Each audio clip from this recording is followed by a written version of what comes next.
धुळे जिल्ह्यात अवकाळी पावसाची एंट्री, पिंपळनेर साक्रीत रिमझिम सुरू, उकाड्यातून दिलासा।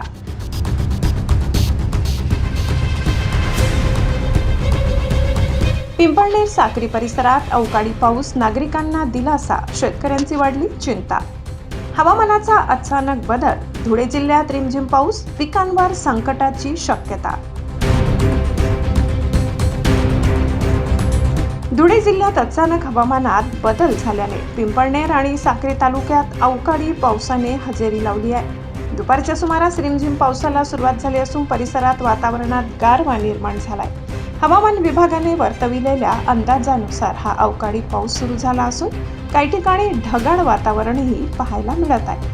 अचानक पडलेल्या पावसामुळे गेल्या काही दिवसांपासून उकाड्याने हैराण झालेल्या नागरिकांना काहीसा दिलासा मिळालाय। मात्र या अवकाळी पावसामुळे शेतकऱ्यांची चिंता वाढली असून कांदा, गहू, हरभरा आणि मका या पिकांचे नुकसान होण्याची भीती व्यक्त केली जात आहे।